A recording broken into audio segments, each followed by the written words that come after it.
y que está a vista y paciencia en todo el país con esos correos electrónicos.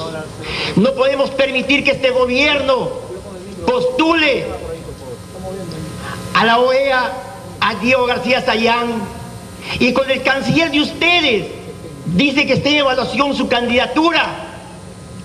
Ayer pide licencia a la Comisión Interamericana de Derechos Humanos para apuntalar su candidatura, con lo cual sale y pecha al gobierno, pecha también al ministro de Relaciones Exteriores y quiere pechar al Congreso. Eso no lo vamos a permitir. Tiempo adicional. Ahora es el momento de ver con convicción qué bancadas ayer votaron en abstención pensando en el país y qué bancadas ahora van a cambiar su voto por intereses subalternos.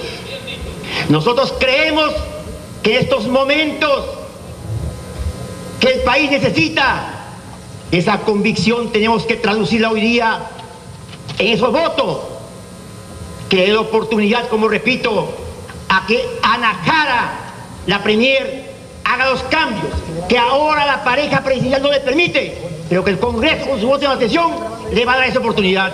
Gracias, presidente.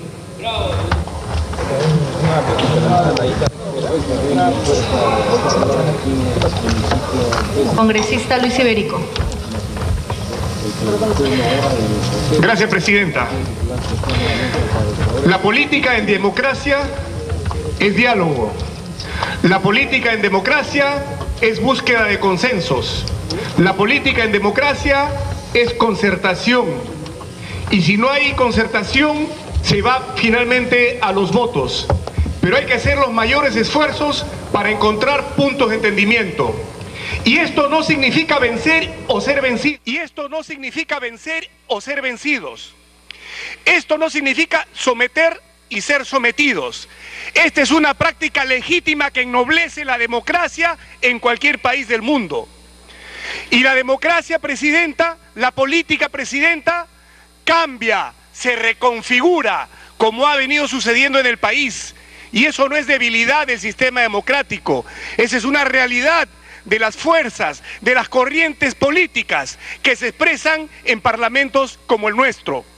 En algunos sistemas parlamentarios los cambios se dan porque hay renovaciones por tercios y por mitades.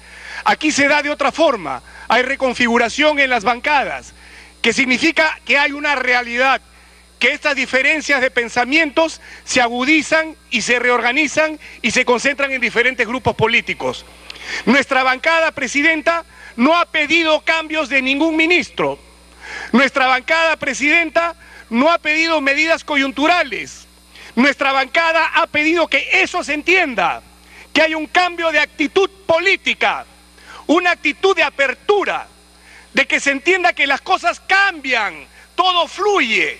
Que se entienda eso significa, presidenta, por ejemplo, que no se debió convocar tan rápidamente el reinicio de la sesión, que debió dejarse tiempo para que haya conversación, para que haya entendimiento con todas las bancadas, con cada bancada, y eso no se dio lamentablemente, y por eso la votación el día de hoy prácticamente se ha repetido.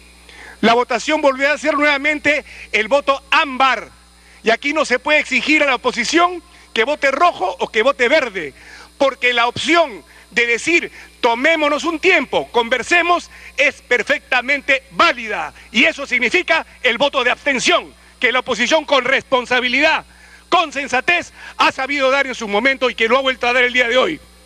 Por eso pedimos, o nos aunamos al pedido de que usted entre a un cuarto intermedio o cite nuevamente a una reunión de esta asamblea para los próximos días, el lunes, el martes, usted verá.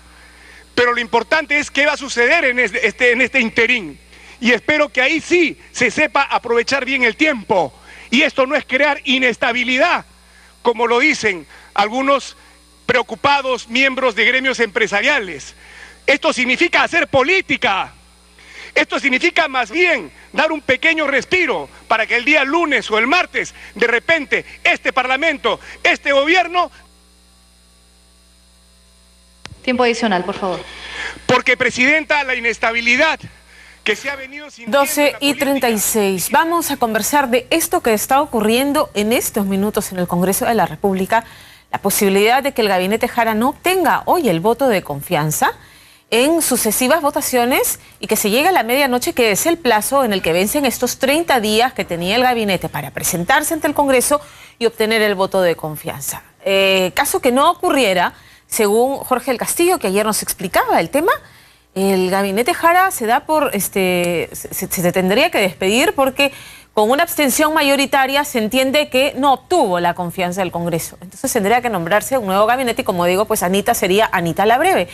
José Alejandro Godoy es analista político, está aquí con nosotros, tiene un blog desde el tercer piso que deberían leerlo porque siempre tiene un análisis muy preciso, muy además imparcial de los temas políticos de coyuntura, y lo pueden seguir también en Twitter como lo hago yo, vale la pena. José Alejandro, ¿cómo estás? Buenas tardes. Gracias por la invitación. Bien, ¿cómo leemos esto que está ocurriendo? La oposición y Solidaridad Nacional, además lo que más me sorprende, que es la bancada, como la bancadita aliada, se ha dividido, y ya hoy día el doctor Rondón ha dicho no, y ya votó por el no, ni siquiera por la abstención. ¿Qué es lo que puede pasar? ¿Qué ves tú? Primero hay que entender lo de Solidaridad Nacional en este contexto, ¿no? Solidaridad Nacional es una bancada que tiene a gente que es del partido Solidaridad Nacional, como Rondón, como Cerca Puñay, pero también tiene gente invitada. Y como tiene gente invitada, es probable que se pueda partir. Y lo mismo puede pasar con otras bancadas más pequeñas, Unión Regional, por ejemplo, ¿no? Claro. ¿Qué es lo que está pasando en este momento? En este momento tenemos a un gabinete en suspenso. Es decir, no le han dado el voto de confianza, tampoco se lo han negado. Y lo que estamos viendo en este momento con lo que están expresando los voceros de por lo menos las tres principales bancadas de oposición, que son el Fujimorismo, el APRA y el PPC, es que van a seguir en esa línea. Todo depende de las otras bancadas, de las bancadas más pequeñas, de Unión Regional, de Solidaridad Nacional, de Dignidad y Democracia. De esas bancadas depende el futuro de ese gabinete, considerando además el tema del tiempo. Exacto, el tema del tiempo. Ahora, ya la posibilidad de que Castilla o Mayorga salgan del gabinete, porque es lo que están reclamando, hemos escuchado a Mauricio Mulder y a Héctor Becerril apuntar en el mismo sentido, responsabilizando a Castillo por el tema económico y a Mayorga en el tema de los lobbies, ¿no es cierto? A ver, el tema de Castilla va a ser muy difícil que lo saquen. Claro. Va a ser muy difícil que lo saquen porque él es el poder real dentro del gabinete.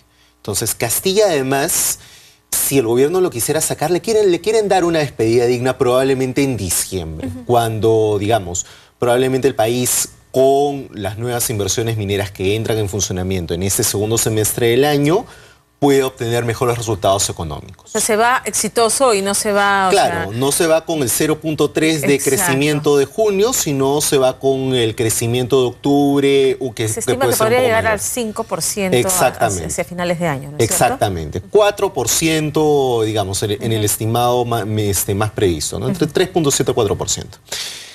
Ahora, eso es en el tema de Castilla. El tema de Mayorga es más delicado y creo yo que ahí sí podría haber alguna sesión de parte del Poder Ejecutivo. O sea, pero no en lo inmediato, de repente. No en lo inmediato. Claro, no vamos a bajar la cabeza ahora, pero te prometo que pase un par de semanas y hago el cambio. O sea, la versión que estaba corriendo hace unas horas es que le decían en unas semanas o en máximo durante los 30 siguientes días va a haber sorpresas en el gabinete. Yeah.